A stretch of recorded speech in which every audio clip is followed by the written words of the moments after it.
3일 만에 만나니 얼마나 반가워요. 오늘 또 이 자리가 잔치의 자리, 축제의 자리, 말씀으로 위로를 얻는 귀한 자리가 되기를 원합니다. 레위기 23장은 굉장히 중요하고, 그 레위기 23장에는 이스라엘 백성에게 주었던 7가지의 절기가 잘 정리가 되어져 있습니다. 그래서 우리도 수요일 저녁이면 이제 레위기 23장에 있는 그 절기들을 하나씩 가지고 함께 은혜를 나누고 있습니다. 특별히 하나님께서 절기를 지키라고 하는 것은 농사 지었던 것들을 거두어 가지고 그거 가지고 감사 축제해라, 이걸 넘어서 실은 이 7개의 절기를 이 땅에 오실 예수 그리스도를 예표했던 절기였음을 우리는 알고 있는 것입니다. 하나님의 구속사적인 시간표가 이 절기 안에 다 들어가 있습니다. 이스라엘은 봄의 절기가 있고 가을의 절기가 있습니다. 유월절, 이 유월절은 우리 예수님께서 십자가에 달려 죽으실 것을 예표하신 거죠. 흠도 죄도 없는 어린 양 되신 예수님께서 죽어주심으로 인해서 그 피, 그 보혈을 인침을 받은 자들은 다 살았지 않습니까? 그리고 무교절과 초실절은 무엇입니까?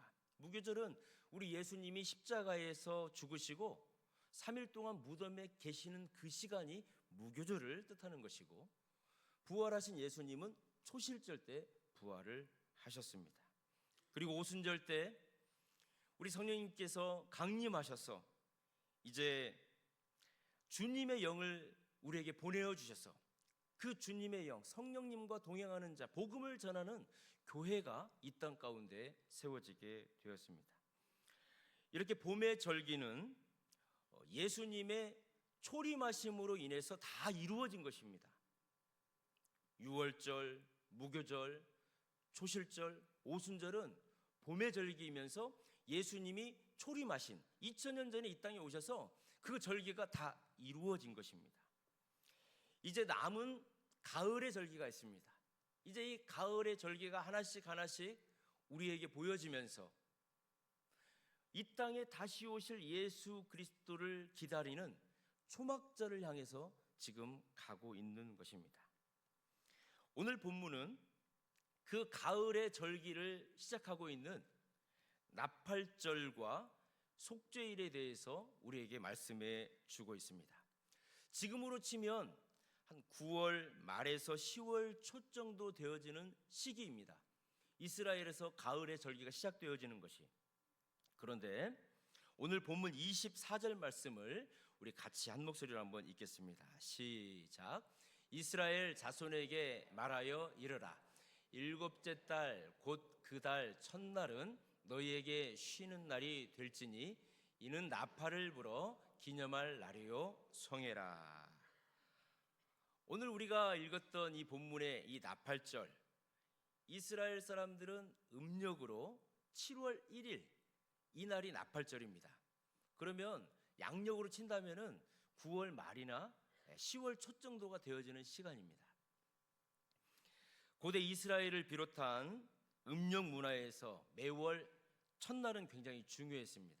그래서 지금도 우리가 월삭 예배를 드리죠. 그 첫 달의 첫날, 그 달이 시작되어지는 첫날을 우리가 월삭이라고 해서 구별을 해가지고 예배를 드립니다. 그런데 이게 이사야 1장 13절 말씀을 보면 이사야 선지자가 이 월삭과 안식일을 지킬 것을 우리에게 말씀해 주었기 때문에 그래요. 하나님의 명령이기 때문에 그렇습니다. 월삭과 안식일과 대회로 모여라. 그러니까 이 월삭도 안식일만큼 굉장히 중요했다는 겁니다. 한 달에 시작되어지는 첫날이기 때문에 그렇습니다.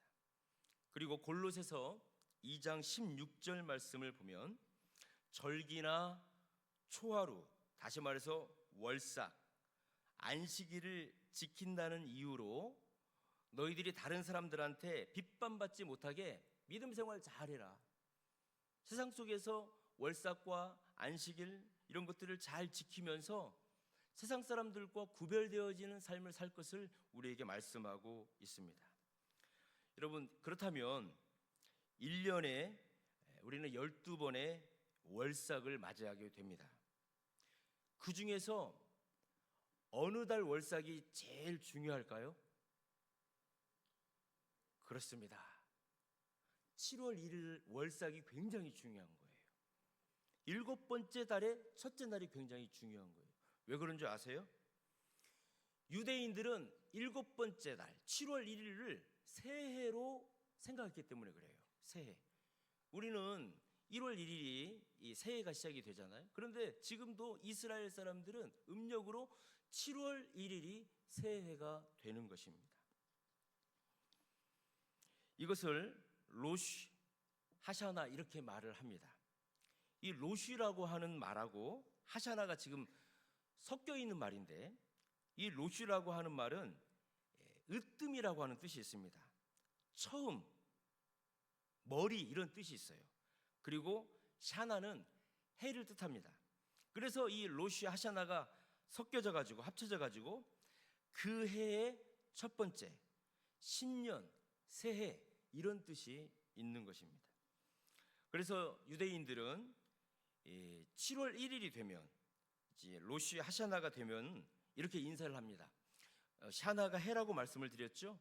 그리고 이 토브라고 하는 게 하나님께서 이 세상을 만드시고 너무 아름다웠을 때 토브하셨는데 이 토브에서 이 토바가 나왔습니다. 그래서 샤나 토바 이렇게 7월 1일이 되면 인사를 하는데, 이것이 무엇이냐면 하나님 보시기에 좋은 해가 되시기를 바랍니다.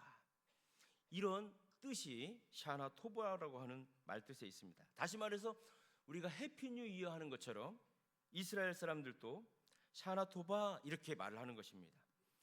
7월 1일은 아니지만 우리 옆에 계신 우리 성도님들과 한번 인사 나눠보겠습니다. 샤나 토바, 샤나 토바. 오늘 수요 기도에 나팔절이기 때문에 이거 한번 해보는 겁니다. 우리는 예수님 안에서 매일매일 새로운 삶을 살잖아요. 그러니까 어떻게 보면 이스라엘 사람들은 성경적입니다. 매일매일이 샤나 토바라는 거예요. 주님과 함께하고 하나님과 함께하기 때문에 매일매일이 새해의 첫날처럼 하나님과 행복하세요라고 하는 뜻이 샤나 토바에 담겨 있는 것입니다. 이 은혜의 로쉬 하샤나의 시작을 알리는 그 날이 7째 달 첫날 7월 1일이 되는 것입니다. 그날을 뭐라고 그래요? 나팔절 이렇게 말을 하는 것입니다. 그래서 이제 7월 1일이 되면 나팔이 부러지는 거예요. 나팔. 여러분, 그런데 그 나팔은 어디서 만들어졌을까요? 이 나팔을 쇼파르 이렇게 합니다. 양각 나팔. 양의 뿔을 가지고 만들었다 해서 양각 나팔, 그리고 쇼파르라고 하는데, 유대인들은 이 쇼파르, 이 양각 나팔, 나팔절 때 이 부는 이 나팔이 어디서부터 만들어졌는가 자기네들은 믿고 있는 게 있는데, 성경을 주석한 미드라시라고 하는 유대인들이 가지고 있는 책이 있습니다. 그런데 이 미드라시를 통해서 이 양각 나팔이 어떻게 자기들 손에 왔는지에 대해서 기록을 하고 있는데, 여러분 창세기 22장을 보면 하나님께서 아브라함에게 복을 주시기 위해서 테스트를 한번 하십니다. 자기의 아들 그 이삭을 모리아산에서 바칠 것을 하나님께서 명령을 하십니다. 자, 그런데 이 아브라함은 하나님의 명령을 받고 주저함이 없이 이삭을 데리고 모리아산으로 갑니다.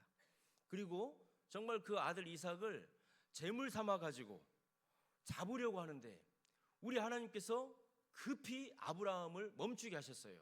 아브라함아 멈춰라. 내가 너의 믿음을 봤다는 거예요. 그리고 저쪽에 가보면 내가 준비한 양이 있는데 그 양을 가져다가 번제물로 삼아라 그러셨어요. 그래서 여호와 이레, 우리를 위해서 준비해 주시는 하나님의 은혜를 우리는 여호와 이레 이렇게 말합니다. 그때 하나님이 예배해 놓았던 그 양을 잡아서 이삭 대신 번제를 드렸는데 그 양의 뿔을 가지고 양각 나팔을 만들어서 그때부터서 나팔절 때 그 여호와 이레의 순양의 뿔을 가지고 불었다는 거예요. 그게 미드라시에 기록되어져 있는 내용인 것입니다. 그래서 여러분, 양각 나팔을 멀리서 불 때에, 이스라엘 백성들이 이 양각 나팔의 소리를 들을 때에 이스라엘 사람들은 어떤 생각을 하겠습니까?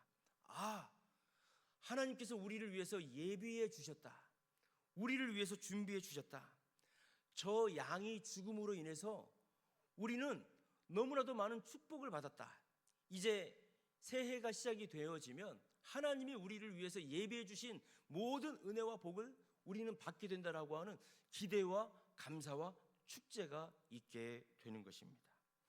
자, 그렇다면 우리는 지금 이제 7월 1일 날 나팔절 때 나팔을 불거나 그러지는 않습니다. 그런데 만약에 우리도 똑같이 양각 나팔을 불고 새해가 시작이 되었을 때 우리는 이 나팔절을 우리의 믿음의 삶 가운데 어떻게 적용을 할 수가 있겠습니까? 우리의 영원한 준비자가 되어주시고 우리에게 모든 것들을 허락하여 주시는 그 예수 그리스도, 그 구원의 십자가에 뿔을 붙들고 우리가 오늘 또 주님 앞으로 나아갑니다. 나를 위해서 죽어주셨던 그 어린 양 되신 예수 그리스도의 그 뿔이 오늘 또 우리의 인생 가운데 힘을 내어 살아갈 수 있도록 불어주시고 주님이 우리에게 오라 하시니 우리는 주님의 음성을 듣고 우리의 삶 가운데에서 주님과 동행하며 찬양하며 나아가겠습니다. 이런 믿음의 결단이 있는 저와 여러분이 되시기를 주님의 이름으로 축복합니다. 그래서 이렇게 나팔이 부러질 때마다 이스라엘 백성들은 중요한 행동 방침이 있었습니다. 이렇게 나팔이 부러질 때마다 그것은 소집을 뜻하는 거예요. 이스라엘 백성들을 하나로 모으는 신호가 이 나팔의 소리였습니다. 그리고 이 나팔을 불 때에 전쟁을 경고하는 거예요. 이제 곧 전쟁이 있을 거니까 마음을 단단히 먹고 여러분들 전쟁 준비하고 다 그 장소로 모이십시오. 이렇게 전쟁을 경고하는, 하나님의 성전을 위해서 싸움을 하게 되어지는 것을 알려주는 것이 나팔이 불 때였습니다. 그리고 왕의 등극, 우리를 통치하여 주고 우리를 구원할 왕이 나타났을 때에, 그리고 새해가 시작이 되었을 때 이러한 나팔을 불게 되는 것입니다.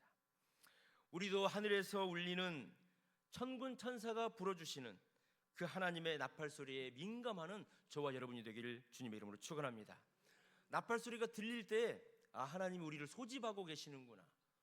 나팔 소리가 들릴 때 드디어 이 세상의 악한 영들과 싸움을 할 성전에 우리가 참여하게 되는구나. 나팔 소리가 불릴 때 왕께서 우리에게 말씀을 하시는구나. 우리의 이전 것은 지나가고 새로운 시작이 되었구나. 이렇게 주의 음성과 주님의 나팔을 듣기에 민감하고 주님을 바라보는 저와 여러분 되기를 주님의 이름으로 축원합니다. 이렇게 대속죄일 날 나팔이 부러졌습니다.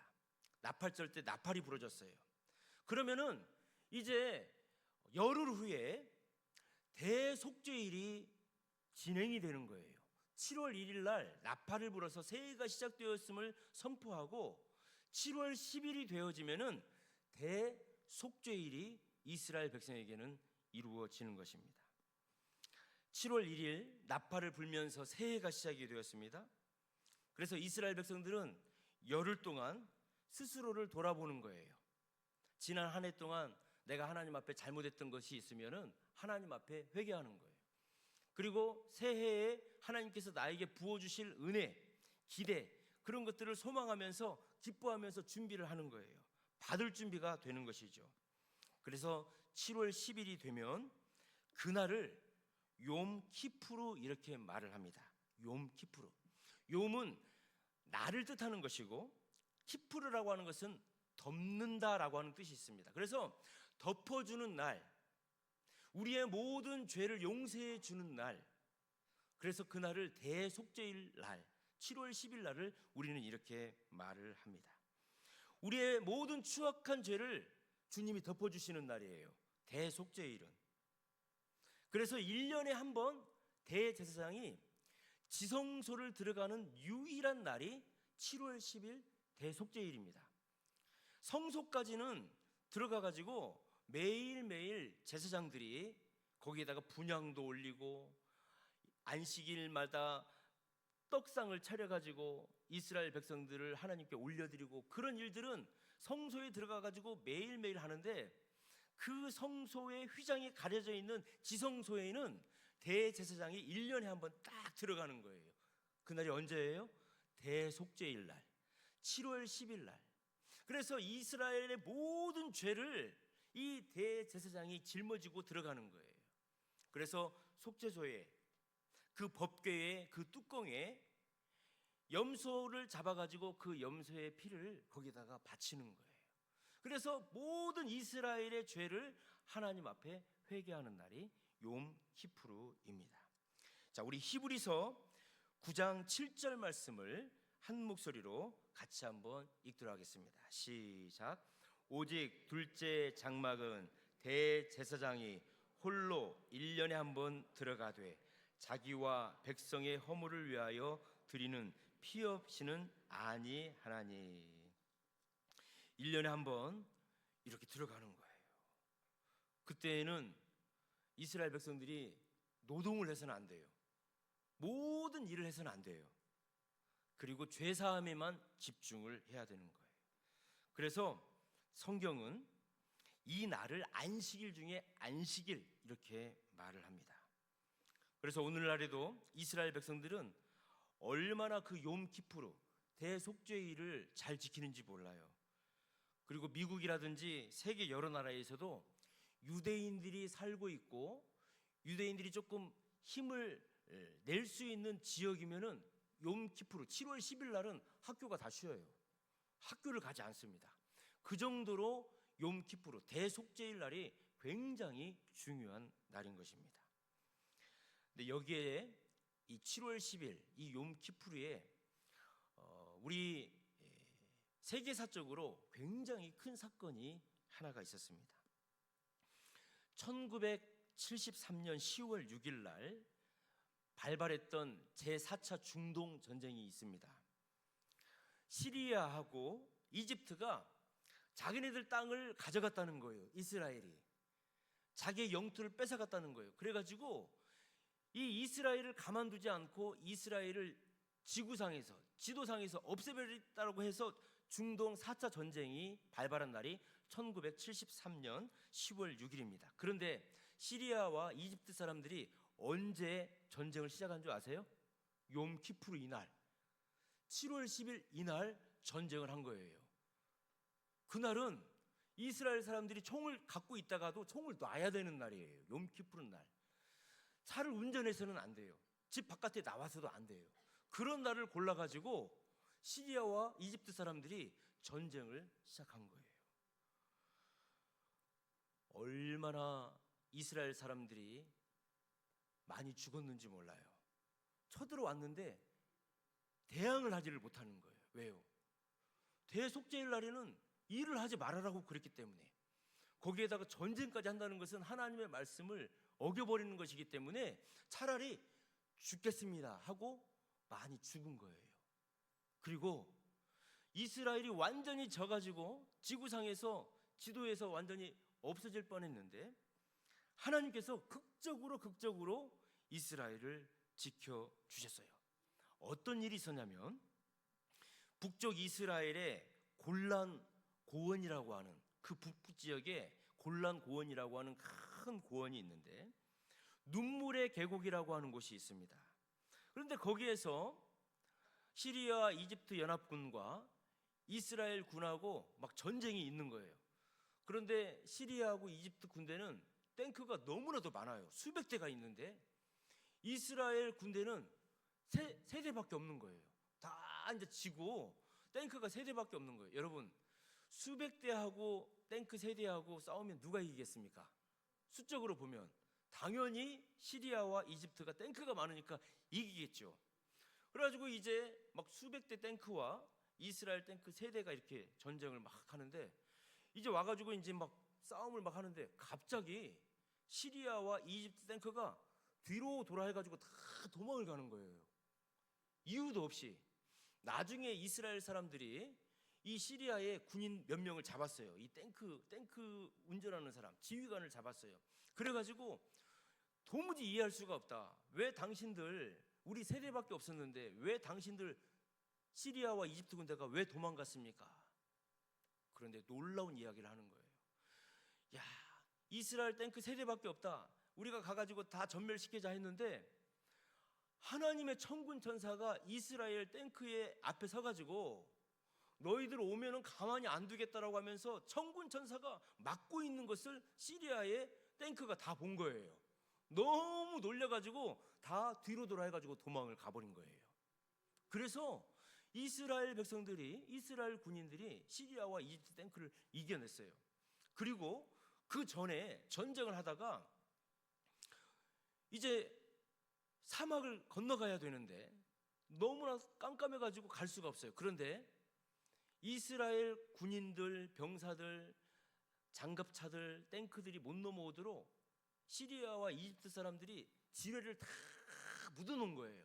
근데 거기를 지나가야만이 전쟁을 할 수가 있는데 뭐 어디에 지뢰가 묻어 있는지도 모르고 도무지 앞을 갈 수가 없는데 바람이 안 부는 날인데 그날 엄청난 바람이 불어와가지고 모래들을 다 날아가게 한 거예요. 그러니까 묻혀있는 지뢰가 다 보인 거예요.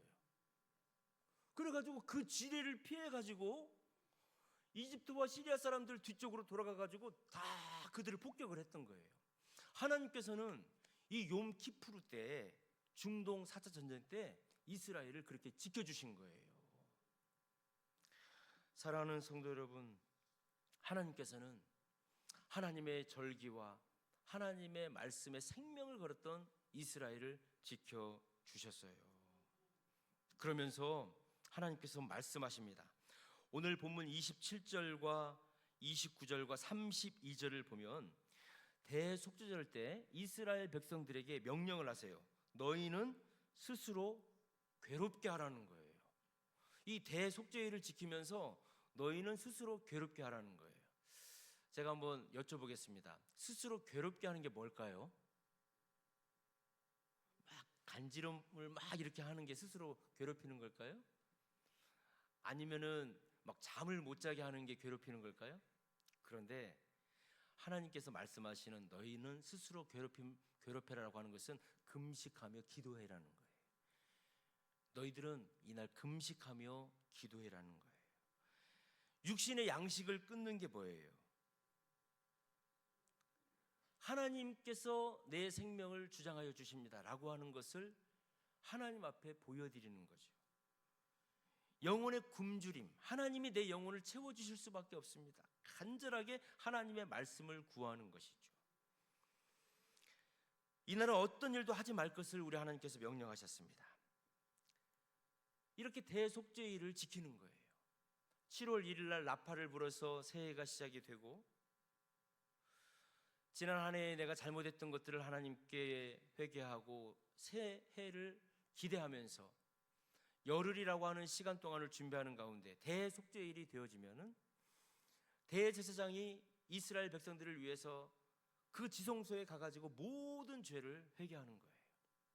그리고 하나의 의식이 더 있습니다. 하나의 의식이 더 있어요. 이 대제사장은 염소 2마리를 준비해서 한 마리는 잡아서 그 피를 지성소에 가지고 가서 뿌리는 거예요.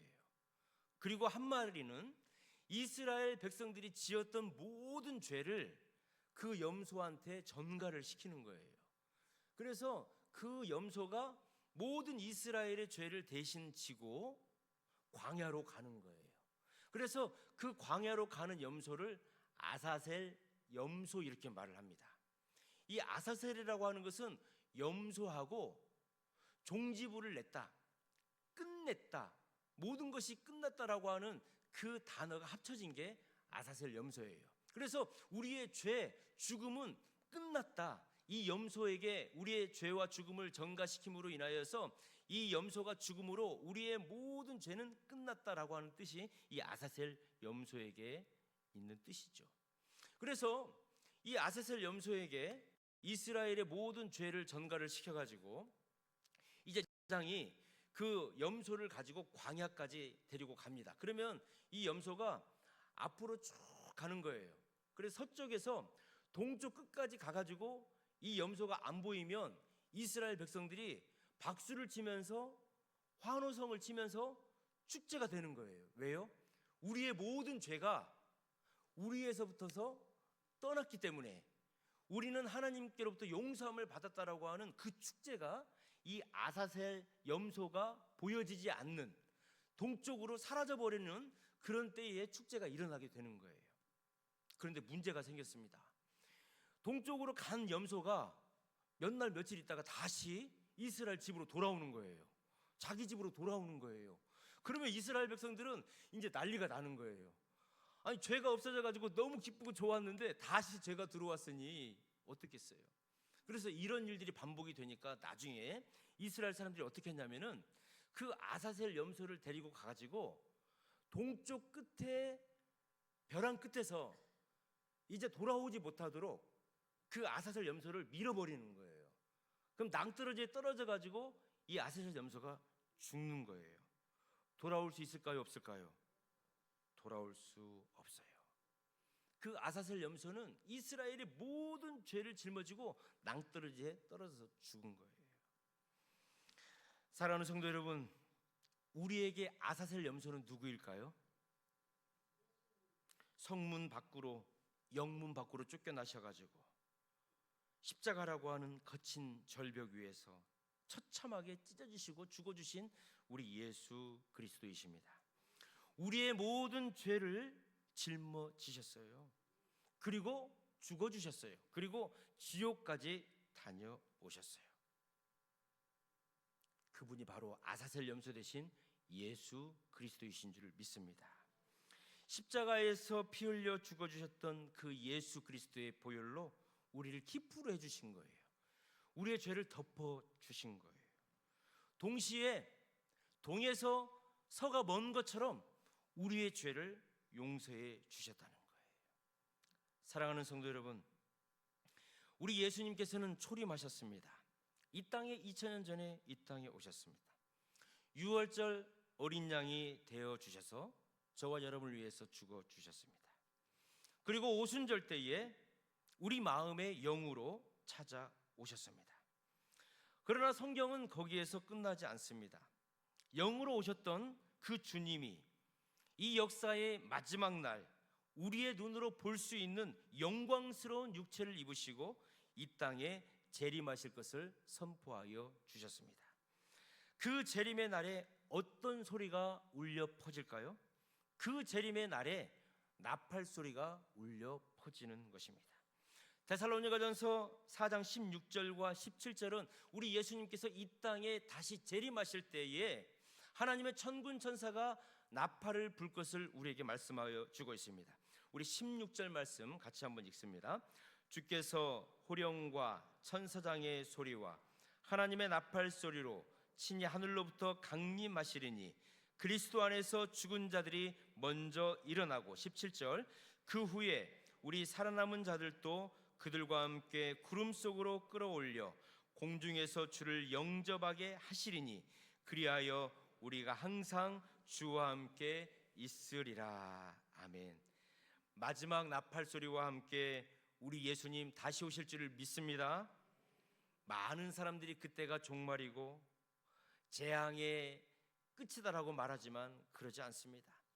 예수님을 기다리는 저와 여러분에게는 나팔 소리가 울려 퍼지고 우리 예수님 이 땅에 오실 때에 우리의 모든 눈물이 닦여지는 가장 기쁘고 행복한 날이 될 줄 믿습니다. 모든 억울함이 풀어지는 날이 될 줄 믿습니다. 우리의 모든 구원이 최종적으로 완수되어지고 가장 기쁘고 영광스러운 날이 될 줄 믿습니다.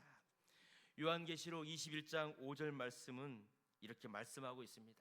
그 날이 되면, 내가 이 땅에 재림하게 되어지면 보라, 모든 만물이 새롭게 될 것이다.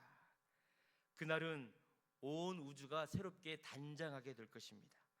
신랑 되신 우리 예수님과 신부된 우리 교회, 저와 여러분이 공중에서 우리 예수님 만나서 혼인 예식하게 될 것입니다.